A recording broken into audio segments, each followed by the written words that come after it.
नमस्कार, मैं हूं संजय शर्मा। आप देख रहे हैं 4 PM news network. Rahul Gandhi संसद का अट्रैक्शन बन गए हैं, पूरी तरह से बन गए हैं। मोदी सरकार पार्ट 3 में जब जब सत्र चलता है, केवल और केवल राहुल गांधी पर निगाहें होती हैं। राहुल गांधी के भाषण वायरल होते हैं, राहुल गांधी की बातें सोशल मीडिया पर छाई रहती है और राहुल गांधी ने मोदी जी को पसीने पसीने कर दिया है। कल राहुल गांधी ने किसानों के मुद्दे पर, मीडिया के मुद्दे पर जो घेराबंदी करी, उस पर ओम बिरला का चेहरा देखने लायक था। मैं रोज शो करता हूं अभय द्विवेदी के साथ। मैंने पूछा कि राहुल चाहते क्या हैं। क्या राहुल पार्लियामेंट में यह हालात पैदा कर देना चाहते हैं कि बीजेपी और पसीने पसीने हो जाए। और मैंने उत्तर प्रदेश की राजनीति के बारे में अभय द्विवेदी से जानना चाहा कि योगी आदित्यनाथ का प्लान क्या है, जो योगी आदित्यनाथ चाहते क्या है। क्या भाजपा उनको कंटिन्यू करेगी या मोदी उनको हटाने का प्लान तैयार कर रहे हैं। बहुत रोचक बातचीत है। चलते हैं अभय जी के पास। एक रिक्वेस्ट है कि चैनल को ज्वाइन कीजिएगा, सब्सक्राइब करिएगा। चलते हैं सीधे अभय जी के पास। 4 PM न्यूज नेटवर्क में स्वागत है अभय द्विवेदी जी आपका। संसद जब चलता है तो राहुल गांधी को और ओम बिरला की सिचुएशन देख के मुझे बड़ा मजा आता है। कभी कभी तो राहुल गांधी इतना इरिटेट कर देते हैं कि ओम बिरला जी के चेहरे पे खींच साफ नजर आती है। आज भी ऐसा कई बार हुआ, लेकिन आज राहुल गांधी ने तय करके आए हैं कि पार्लियामेंट की उन्हें वाई वाई लूटनी है। आज उन्होंने कुरुक्षेत्र का हवाला दिया कि उस कुरुक्षेत्र की लड़ाई में जिस तरह अभिमन्यु को फंसाया गया था, उसी तरह 21वीं सदी में पूरे हिंदुस्तान को चक्र में फंसाया गया है। उन्होंने कहा 6 लोगों ने मारा था, उनके नाम द्रोणाचार्य, कर्ण, अश्वत्थामा, कृपाचार्य, कृतवर्मा, शकुनी। महाभारत का जिक्र किया उन्होंने, बताई लंबी कहानी। और फिर आज के भी नाम गिना दिया उन्होंने कहा प्रधानमंत्री नरेंद्र मोदी, अमित शाह, अजय डोभाल, मोहन भागवत, अडानी, अंबानी, ये लोग ऐसे हैं कि जिन्होंने चक्रव्यूह रचा। इस पूरे बयान पर सदन में हंगामा हुआ। ओम बिरला ने भी आपत्ति करी इस तरह का नाम लेने पर। लेकिन जो आज राहुल गांधी ने चक्रव्यूह करके एक सिंबल के रूप में आज जो हमला बोला है, इसके अर्थ बहुत दूर तक चले गए। वो गोदी मीडिया जो कभी राहुल गांधी का नाम लेना भी पसंद नहीं कर रही थी, आज उसको मजबूर हो गई वो राहुल गांधी के चक्रव्यूह पर बात करने के लिए। आपका क्या सोचता है इस विषय में? देखिए, मोटे तौर पर मैं राहुल गांधी ने जो कहा उससे सहमत हूं। डिटेल्स में कुछ मतभेद हो सकते हैं, लेकिन उनका कोई ज्यादा महत्व नहीं है। एक राहुल गांधी कोई अर्थशास्त्री नहीं है और ना वहां अर्थशास्त्र के ऊपर बहस हो रही थी। ऐसा नहीं है कि लोग अर्थशास्त्र की किताब लिए बैठे हो और उस पर बहस हो रही हो, ऐसी बात नहीं। वो राजनेता है, पॉलिटिकल लीडर है, और पॉलिटिकल लीडर एक लोकप्रिय मुहावरे में बोलेगा। पॉलिटिकल लीडर एक ऐसे रूपक का इस्तेमाल करेगा, ऐसी उपमा का इस्तेमाल करेगा जो तुरंत लोगों को पसंद आ जाए और लोगों की जुबान पे चढ़ जाए, लोगों को याद रहे, उनकी याददाश्त में अंकित हो जाए। अभिमन्यु का जो रूपक है वो महाभारत का सबसे ज्यादा दुखद प्रसंग है। उसमें छल भी शामिल है, उसके अंदर एक महावीर को घेर कर मारना भी शामिल है। और ये एक ऐसा संयोग है जिसको राहुल गांधी ने खोज निकाला कि चक्रव्यूह की शक्ल भी कमल जैसी होती थी। पद्म, महाभारत में उसके लिए पद्म शब्द का इस्तेमाल है। तो पद्म जो है वो, पद्म का मतलब कमल ही होता है। तो पद्म का इस्तेमाल है, और 6 परतें होती उसकी, किस तरीके से अभिमन्यु को मारा गया, ये सब जो राहुल गांधी ने कहा है, ये लोग कह सकते हैं कि भाई वो बजट में बोल रहे थे लेकिन आर्थिक बातें नहीं बोल रहे थे। लेकिन बजट एक अर्थनीति का एक पॉलिटिकल डॉक्यूमेंट है। बजट जो है वो अर्थनीति का दस्तावेज है, लेकिन वो एक राजनीतिक दस्तावेज है और उसको राजनीतिक दृष्टि से विचार किया जाना अनिवार्य है। जब हम कहते हैं कि ये सरकार नीतीश और नायडू के सामने झुक गई, तो हम एक राजनीतिक टिप्पणी करते हैं। जब हम कहते हैं कि ये सरकार ने, इस वित्त मंत्री ने 33 बार बेरोजगारी शब्द का जिक्र किया था और उससे पिछले वाले बजट में केवल 3 बार बेरोजगारी शब्द का जिक्र किया, तो ये एक राजनीतिक टिप्पणी होती है कि भाई अगर 2024 के चुनावी नतीजे नहीं आए होते तो उन्हें ये कहने की जरूरत नहीं पड़ती। इससे पहले भारतीय जनता पार्टी बेरोजगारी को एक समस्या ही नहीं मानती थी। यानी भाजपा की जो रणनीति की बैठकें होती थी चुनावी मुहिम के दौरान, उसमें इस बात पर चर्चा ही नहीं होती थी। प्रधानमंत्री के भाषणों में इसका कहीं कोई जिक्र नहीं मिलता है चुनावी मुहिम में। तो मैं ये कह रहा हूं कि राहुल गांधी का भाषण राजनीतिक था और बिल्कुल सही राजनीतिक था। उनसे यही अपेक्षा की जाती। अगर अर्थशास्त्री बातें करनी हो तो किताबी बातें करनी हो, अखबारों में अर्थशास्त्रियों के लेख छपते हैं, वो पढ़ लीजिए। सही बात है। ये थोड़ा होता है, ये तो ठीक ही उन्होंने कहा। और दूसरे, ये बात भी हम सब लोग जानते हैं कि सत्ता की बागडोर केवल उन लोगों के हाथ में नहीं होती जो सामने दिखते हैं। जैसे कि प्रधानमंत्री के हाथ में सत्ता की बागडोर है, वित्त मंत्री के हाथ में सत्ता की बागडोर है, रक्षा मंत्री के हाथ में सत्ता की बागडोर है। या मान लीजिए जो हमारे जो अजय डोभाल हैं, राष्ट्रीय सुरक्षा सलाहकार, उनके हाथ में सत्ता की बागडोर है। लेकिन कुछ ऐसे लोग भी होते हैं जो अदृश्य होते हैं, जो पीछे होते हैं, सत्ता की कुछ बागडोर है उनके हाथ में भी होती है। और उन्होंने राहुल गांधी ने उनका पर्दाफाश किया और साफ तौर पर उन्होंने टोका टाकी के बावजूद भी और स्पीकर की आपत्तियों के बावजूद भी उन्होंने बड़े स्पष्ट रूप से कहा कि अदानी और अंबानी के हाथ में भी। अब अदानी, अब हम सब लोग अब आ जाइए अर्थशास्त्रीय बातों के ऊपर। इधर शास्त्रीय है और शास्त्रीय पैसा ही है यहाँ तो जी। अब आप देखिए ना कि अरुण सुब्रमण्यम मोदी सरकार के मुख्य आर्थिक सलाहकार रहे, कई साल तक मुख्य आर्थिक सलाहकार रहे मोदी सरकार। उन्होंने स्पष्ट रूप से अपने लेख में लिखा है कि, और अब लेख अभी पिछले कुछ दिनों पहले ही छपा है, लेख में लिखा है कि भारतीय अर्थव्यवस्था डबल ए डिस्टॉर्शन की शिकार है। मोदी, राहुल गांधी ने A1 A2 का जिक्र किया ना, वो अरविंद सुब्रमण्यम कह रहे हैं कि डबल ए डिस्टॉर्शन का शिकार है। फिर वो कहते हैं Adani Ambani distortion, double A का मतलब। तो ये सब लोग कह रहे हैं, कहीं ना कहीं तो पानी मर रहा है भाई। बार बार चाहे आर्थिक विशेषज्ञों ने इशारा कर रहे हो, चाहे विपक्ष के नेता इशारा कर रहे हो, बार बार इस तरफ इशारा किया जा रहा है कि पूरी की पूरी अर्थव्यवस्था क्रोनी कैपिटलिज्म की समस्या की शिकार है। बहुत सारी विकृतियां क्रोनी कैपिटलिज्म की वजह से सामने आई हैं। और दो लोग जो देश के सबसे बड़े पूंजीपति हैं, उनके हाथ में सत्ता की अदृश्य रूप से बागडोर है। ये सत्ता के गैर संवैधानिक केंद्र हैं, अगर इस बात से कहा जाए। ये सत्ता के गैर संवैधानिक केंद्र, सत्ता के संवैधानिक केंद्र भी हैं और सत्ता के गैर संवैधानिक केंद्र भी हैं। उन्होंने सत्ता के 3 गैर संवैधानिक केंद्रों का जिक्र किया, मोहन भागवत, अदानी और अंबानी। 3 उसमें संवैधानिक सत्ता केंद्र, उनके हाथ में सत्ता होनी चाहिए, लेकिन इन तीनों के हाथों में नहीं होनी चाहिए। उन्होंने डॉक्टर मोहन भागवत का इसलिए जिक्र किया क्योंकि ये बात उनकी मुझे बहुत अच्छी लगती है कि वो राष्ट्रीय स्वयंसेवक संघ की जो अवसरवादिता है उसकी भी पोल खोल रहे हैं। आज अगर मोदी जी को 300 सीटें मिल जाती तो मोहन भागवत इस तरह से उनकी आलोचना नहीं करते। अभी तो बहुत आलोचना कर रहे हैं। अभी तो उन्होंने 20 जुलाई को ये तक कह दिया कि राक्षसों में प्रवृत्ति होती है हर चीज को अपने नियंत्रण में लेने की। ये तक बोल दिया उन्होंने। तो अब तो वो तरह तरह की बातें कर रहे हैं, लेकिन ये तरह तरह की बातें इसलिए कर रहे हैं कि वो जनता ने मोदी जी के हाथ से बहुमत छीन ली, इसलिए तरह तरह की बातें कर रहे हैं, वरना चुपचाप बैठे होते। यहाँ तक कि जब मोदी जी अपने आप को ईश्वर बता रहे थे तब भी राष्ट्रीय स्वयंसेवक संघ के लोगों ने उस पर आपत्ति नहीं की थी।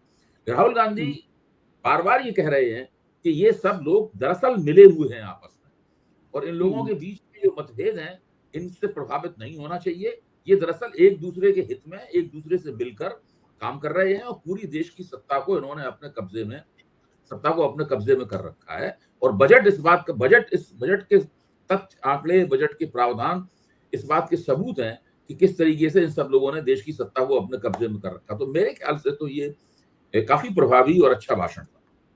अच्छा, आज उन्होंने अजय डोभाल को भी निशाने पे लिया कि अजय डोभाल के भी खेल उन्होंने आज जिक्र किया। तो डोभाल को क्यों लपेटे में लिया हुआ उन्होंने? देखिए, डोभाल को लपेटे में लेना इसलिए जरूरी है, ये सरकारी पद पे तो जरूर है, ये गैर संवैधानिक नहीं है, ये सरकारी पद पे तो जरूर है, लेकिन जो राष्ट्रीय सुरक्षा सलाहकार होता है वो दरअसल एक तरह से कभी उसका नाम नहीं आता किसी भी चीज के बारे में। भाई, राहुल गांधी चीन का मसला लगातार उठाते रहे कि चीन की चट्टान के नीचे भारत का हाथ दबा हुआ है। ये राष्ट्रीय सुरक्षा सलाहकार के दायरे की चीज है। भाई, वो मोदी सरकार को क्या सलाह देते हैं?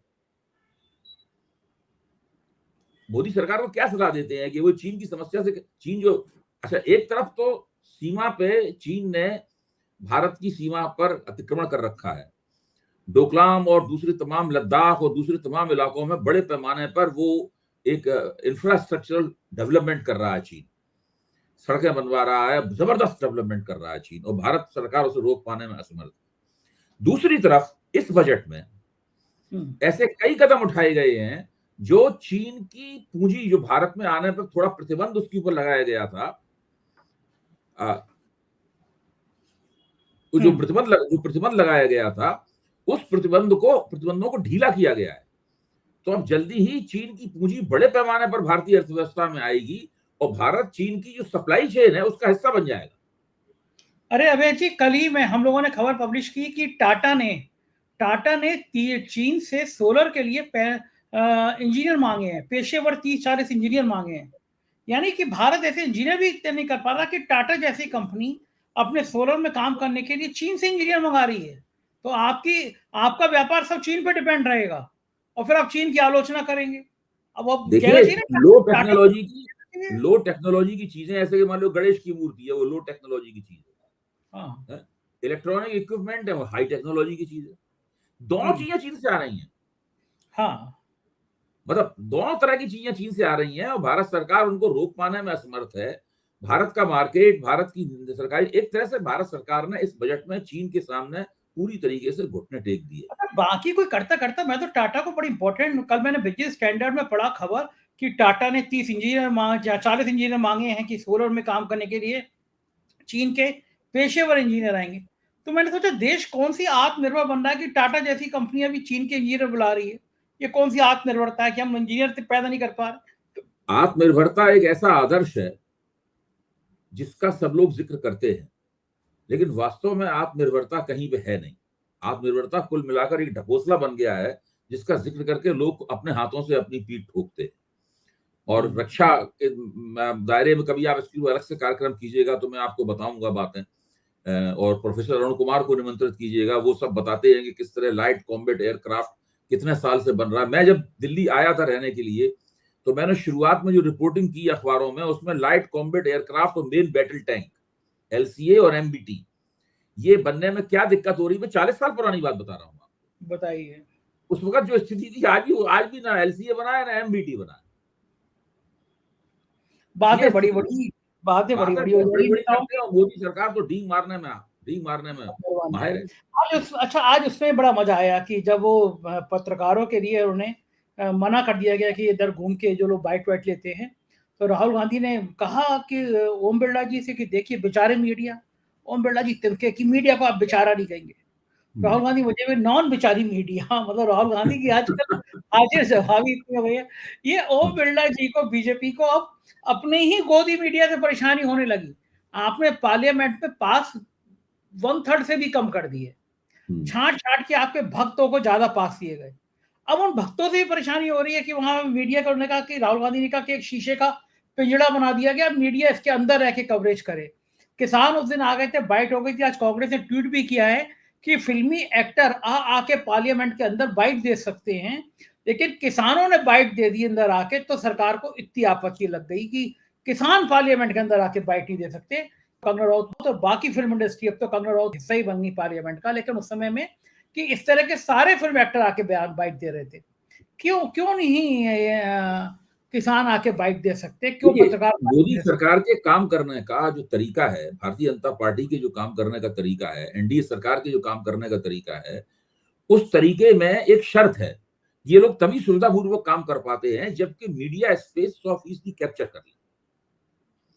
अगर मीडिया स्पेस इस तरह का है, एक हिस्सा कैप्चर है, दूसरा हिस्सा कैप्चर नहीं है, यहां तक कि अगर 80% हिस्सा कैप्चर है और 20% हिस्सा कैप्चर नहीं है, तो इनको बड़ी मानसिक उलझन होगी उसके अंदर। इस चक्कर में क्या होगा कि जो 80% मीडिया स्पेस कैप्चर है, उसके अधिकारों को भी छीन लेंगे, क्योंकि वो बाकी 20% है, उसके अधिकारों को इन्हें छीनना है।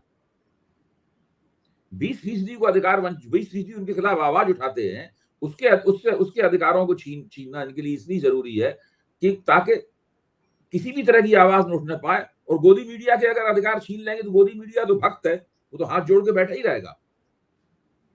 तो ये सरकार किसी भी कीमत पर मीडिया के किसी भी हिस्से को स्वायत्त और संप्रभु दावेदारी करने से, सूचनाओं के ऊपर, विश्लेषण के ऊपर करने से रोकना चाहती है।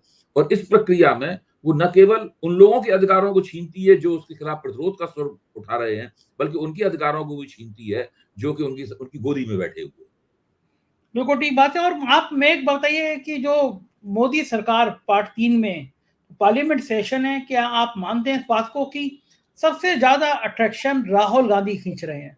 राहुल गांधी का जो भाषण था शुरुआत में ही, उसने गदर, जैसे कहते हैं ना, शायद गदर मचा दिया, बीजेपी के पसीने छुड़ा दिए। मतलब अमित शाह को कहना पड़ा हमें संरक्षण दीजिए, प्रधानमंत्री को टोकना पड़ा। मुझे याद नहीं आ रहा कि कभी नेता प्रतिपक्ष बोल रहा हो, प्रधानमंत्री को खड़े होकर बीच में बोलना पड़ा हो। और अभी भी जो राहुल गांधी के जो हमले हो रहे हैं, जो बातचीत हो रही है सोशल मीडिया पे, सिर्फ राहुल गांधी छाए हुए हैं। तो क्या माना जाए कि पार्लियामेंट जो कभी मोदी जी के नाम पे, मोदी जी के ग्लैमर पे चमकता रहता था, जब संसद चल रही है मोदी जी चमकते रहते थे, अब बैकफुट पे आ गए और अब फ्रंट फुट पे राहुल। संजय जी, वो स्थिति पूरी तरह बदल चुकी है। आज वो स्थिति नहीं है और भविष्य में भी वो स्थिति नहीं आएगी, मुझे पूरा यकीन है। इस वक्त अगर किसी एक व्यक्ति की लोकप्रियता निरंतर बढ़ रही है तो उसका नाम राहुल गांधी है, और एक व्यक्ति की लोकप्रियता निरंतर घट रही है, उसका नाम नरेंद्र मोदी। देखिए, ये चीज अभी कोई सर्वे नहीं हो रहा है, सर्वे में कुछ निकल के नहीं आ रहा है, किसकी कोई रेटिंग नहीं की जा रही है, किसकी लोकप्रियता घट रही है, किसकी बढ़ रही है। लेकिन अगर इसका सर्वे होगा 6 महीने बाद में, और विपक्ष अगर इसी तरीके से छक्के पे छक्के मारता रहा और ये लोग फील्डिंग करते रहे बीजेपी वाले, तो 6 महीने बाद जो आएगा पढ़ के, तो उसमें पता चलेगा कि राहुल गांधी नरेंद्र मोदी से लोकप्रियता में काफी आगे निकल गए। वैसे ही उत्तर प्रदेश में तो वो लोकनीति का आंकड़ा आ ही गया है, इसमें राहुल गांधी 4 परसेंटेज पॉइंट मोदी जी से आगे हैं लोकप्रियता में। लेकिन ये बाकी देश के बाकी हिस्सों में जहां मोदी जी आगे थे, उसमें एक आध गुजरात जैसी जगह में जो जहां मोदी जी स्वयं ऐसी उन्हें वहां विशेष लाभ मिल जाता है, उसको छोड़ के बाकी सभी जगहों पर राहुल गांधी मोदी को लोकप्रियता में या तो टक्कर देते हुए नजर आएंगे या उनसे आगे निकल जाएंगे।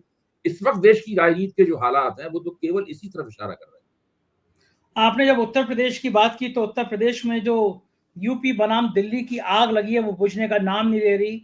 गोरखपुर से एमएलसी अच्छा आते संजय हैं। जी, आपने वो वीडियो देखा कि नहीं देखा जो मैंने कल देखा? कौन सा एक वाला? वीडियो है जिसमें मुख्यमंत्री लोग लाइन लगाए खड़े हुए हैं, हाँ, हमने कल फिर स्टोरी जिसमें करी एक थी योगी यार। आदित्यनाथ भी हैं और हाँ, नरेंद्र मोदी उनके सामने से गुजर रहे हैं। सारे मुख्यमंत्री उनसे हाथ जोड़ के नमस्ते कर रहे हैं, केवल योगी आदित्यनाथ हैं जो उनको हाथ जोड़ के नमस्ते नहीं करते हैं, वो उसी तरीके से खड़े रहते हैं दृढ़ता पूर्वक, बिना प्रधानमंत्री को नमस्ते किए हुए। इस वीडियो उससे ने तो पहले तहलका मचा दिया है। उससे पहले अमित से ये पहले वीडियो इस बात का प्रतीक है कि लड़ाई किस स्तर की हो गई है।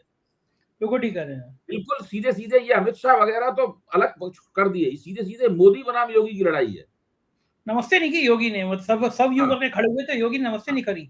इसी उसके तरह बाद अमित शाह है। बीजेपी की तरफ से उस वीडियो का एक सो कॉल्ड करेक्टेड वर्जन भी डालने की कोशिश की गई, संपादित वर्जन भी डालने की कोशिश की गई, लेकिन वो चला नहीं, वही चल रहा है केवल।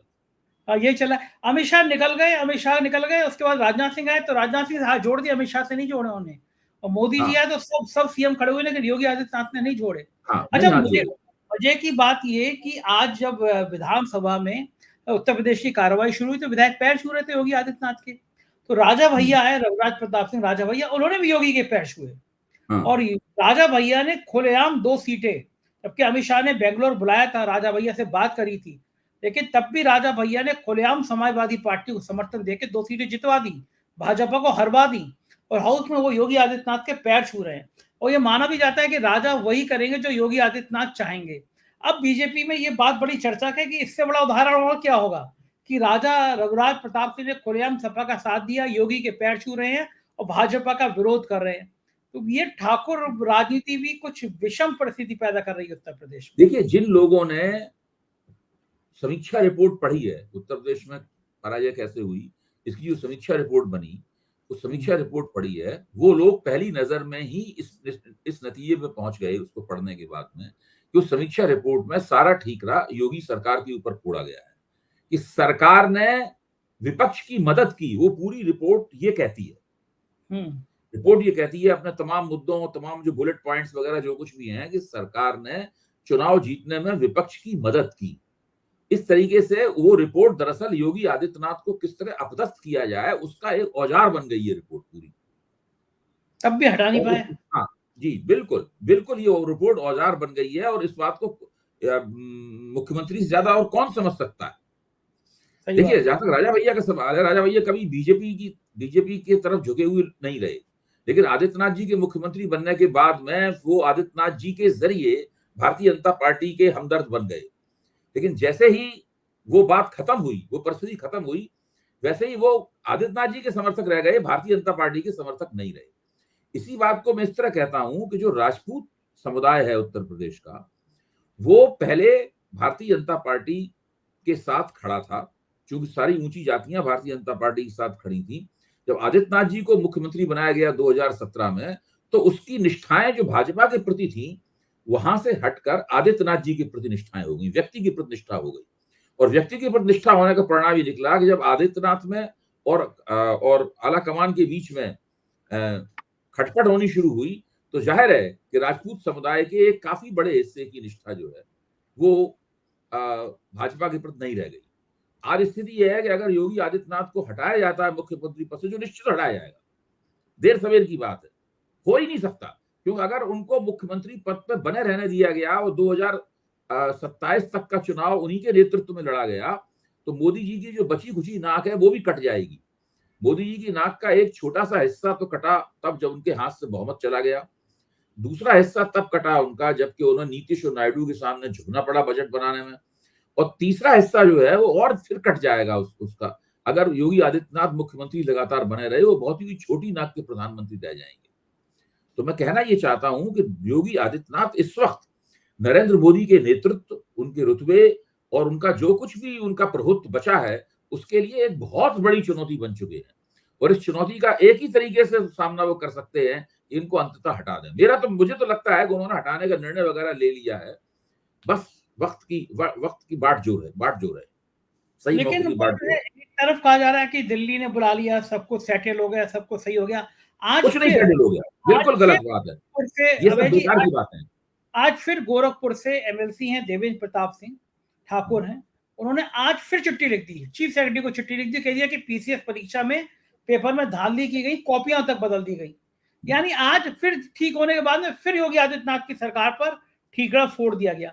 ये क्या प्लानिंग है, एक एक करके विधायकों को हल्के हल्के पुश करा के योगी पे हमले कराए जाए? देखिए, योगी जी पूरी कोशिश कर रहे हैं कि विधायकों के साथ में अपने संपर्कों को बढ़ाएं। ये उनकी भी ये गलती रही कि उन्होंने मुख्यमंत्री बनने के बाद से विधायकों को अपने संपर्क में नहीं रखा, और विधायकों को आमतौर पर आला कमान योगी जी के खिलाफ इस्तेमाल करता रहा। उनके खिलाफ 150 विधायकों से धरना भी दिलवाया गया था। जब तक आला कमान की शय ना हो, मुख्यमंत्री के खिलाफ इतने मजबूत कहे जाने वाले मुख्यमंत्री के खिलाफ विधायक लोग धरना नहीं देंगे, लेकिन ऐसा करवाया गया है।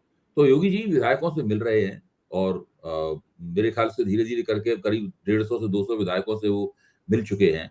अब कोई विधायक उनसे मिलना चाहे तो बहुत तुरंत उसे अपॉइंटमेंट मिलता है और तुरंत वो मिलता है, बात करते हैं। लेकिन अभी भी स्थिति यह है कि जो लोग योगी जी से मिलने जाते हैं, वही बगल में केशव प्रसाद मौर्य का कालिदास मार्ग पे घर है, तो तुरंत उनके यहाँ भी मिलने के लिए जाते हैं। अगर केशव प्रसाद मौर्य से मिलने आते हैं तो मुख्यमंत्री के यहाँ भी जाते हैं। तो विधायक भी दोनों टोकरियों में अपने अंडे रख रहे हैं, पता नहीं कौन सत्ता में रहेगा, क्योंकि उनको भी राजनीति करनी है। तो ये स्थिति है। अखिलेश यादव ने एक कार्ड और चल दिया, ब्राह्मण कार्ड। आज केशव मौर्य ने कहा कि इनके पीडीए की हकीकत सामने आ गई और ब्राह्मण बना दिया। तो केशव मौर्य के बयान बीजेपी नाराज। उन्होंने बहुत ही अच्छा कदम उठाया, मैं इसके लिए उनकी प्रशंसा करूंगा। पीडीए का मतलब ये नहीं है कि समाजवादी पार्टी ब्राह्मण विरोधी है या ठाकुर विरोधी है या वैश्य विरोधी है या कायस्थ विरोधी है या भूमिहार विरोधी है, नहीं है। पीडीए का मतलब ये नहीं है। पीडीए का मतलब ये है कि हमारी राजनीति का मर्म क्या है। हमारी राजनीति का मर्म पीडीए है, पिछड़ा दलित अल्पसंख्यक, ये हमारी राजनीति का मर्म है। लेकिन इसके बाद समाज के और दूसरे हिस्सों से भी तो हमारी राजनीति को समर्थन मिलेगा। और माता प्रसाद पांडे समाजवादी पार्टी के बहुत ही वरिष्ठ और पुराने नेता हैं, और उनको जो विपक्ष का नेता बनाया है, हर पार्टी को इस तरह का एक संतुलित चेहरा पेश करना चाहिए कि जनाधार हमारा पीडीए है, लेकिन उसमें पार्टी में सभी को आने की छूट है, सभी का स्वागत है, और सभी को नेतृत्व में पहुंचने की भी गुंजाइश सबके लिए होनी चाहिए। और जो व्यक्ति इतने दिनों से, लंबे अरसे से पार्टी में है, उसको अगर विपक्ष का नेता बनाया है, तो इसका मेरे ख्याल से समाजवादी पार्टी को इसका बहुत लाभ होगा। ये केशव मौर्य जो कह रहे हैं कि पीडीए का हकीकत खुल गई, सच सामने आ गया, तो इससे क्या बीजेपी से ब्राह्मण नहीं अभय जी, ऐसा कहने से, केशव मौर्य के ऐसा कहने से बीजेपी कोई लाभ नहीं होने वाला है। हम वो कह रहे ब्राह्मण, बीजेपी का जो ब्राह्मण है बीजेपी में, वो नाराज नहीं होगा केशव मौर्य के इस तरह के हमले से? बिल्कुल। वैसे भी ब्राह्मण कौन केशव मौर्य को पसंद करता है? जो 52 विधायक हैं और 49 ठाकुर विधायक हैं, केशव मौर्य को पसंद करते हैं। अच्छा मुझे बताइए, इस लड़ाई के बाद जब केशव मौर्य योगी आदित्यनाथ की लड़ाई खुल्लम खुल्ला पूरे देश ने देखी, क्या अब जब तक बाबा हटते नहीं या कोई और फैसला नहीं होता, क्या केशव मौर्य की कुछ चल पाएगी? एक दरोगा भी उनके घर पे जाएगा सलाम करने के लिए उनको? नहीं, उनकी कुछ भी चल भी नहीं रही है उनकी, वो केवल नाम मात्र के उप मुख्यमंत्री हैं, नाम मात्र के डिप्टी चीफ मिनिस्टर हैं, कुछ भी नहीं चल रही है। एक तबादला नहीं करा सकते, एक कुछ नहीं कर सकते, कतई नहीं। बस वो 10 उप मुख्यमंत्री पद की जो सुविधाएं उन्हें मिली हुई हैं, नाम मात्र के हैं। यहाँ तक के जो मुख्यमंत्री हैं वो उनको उप मुख्यमंत्री मानते ही नहीं है। वो मंडल की बैठक होती है, उसमें विधायक के तौर पर उनको निमंत्रित किया जाता है। 10 विधानसभाओं के उपचुनाव सिर पर हैं, कभी भी हो सकते हैं। क्या लग रहा है आपको, क्या क्या होगा इसमें? भाई सबसे बड़ी चुनौती तो ये है कि पहले भारतीय जनता पार्टी की जो 3 सीटें हैं वो जीते। समाजवादी पार्टी वाली 5 सीटें जीतना तो उनके लिए बहुत मुश्किल है, वो समाजवादी पार्टी चरतिया जीत जाएगी। तो समाजवादी पार्टी की कोशिश होगी कि निषाद के वो एक आरएलडी को भी चुनाव हराए और भारतीय जनता पार्टी से भी अगर 3 में से 1 या 2 सीटें छीन सके। तो मुझे तो लगता यह है कि इसमें 10 में से 7 या 8 सीटें जो है वो इंडिया गठबंधन जीत सकता है। अगर ये 7 या 8 सीटें जीत गई, फिर योगी पे सवाल खड़े होने शुरू हो जाएंगे। नहीं, योगी पे जो सवाल खड़े, योगी पे तो देखिए, अगर योगी जी 10 सीटें जीत लें तब भी क्या योगी पे सवाल खड़े होना बंद हो जाएंगे क्या? हाँ, ये बात भी सही है, तब भी नहीं, होंगे। देखिए वो तो तय हो चुका है। इसको अंग्रेजी में कहते हैं die has already been cast. अब तो वो देखना है कि कब होता है फाइनल टेस्ट, कब होता है फाइनल रिजल्ट, कब आता है। बस वो आला कमान दूसरे और पेशबंदियां कर रहा है कि इनको हटाएंगे तो किसी को बनाना पड़ेगा ना। बस वही चल रही है। हाँ, ये सब तैयारियां कर रहा है, इनको हटाना तो बिल्कुल तय है, क्योंकि इतना सब करने के बावजूद भी अगर ये बने रहे और आराम से सरकार चलाते रहे, तब फिर मोदी के मोदी होने का मतलब क्या रहा? देखो, ठीक बात है। राजनीति बहुत रोचक है, हमारी निगाह बनी रहेगी। बहुत बहुत शुक्रिया अभय जी, आपने समय दिया, हमारे साथ आए, बहुत बहुत शुक्रिया, थैंक यू। ये थे अभय दुबे जी और आपने सुना उनकी बातचीत, तो किस तेवर के साथ उन्होंने राजनीति की पूरी विस्तार से आपको व्याख्या समझाई। मुझको यकीन है आपको ये चर्चा पसंद आई होगी। अपनी राय से अवगत कराइएगा, चैनल को सब्सक्राइब ज्वाइन कीजिएगा। शुक्रिया, थैंक यू।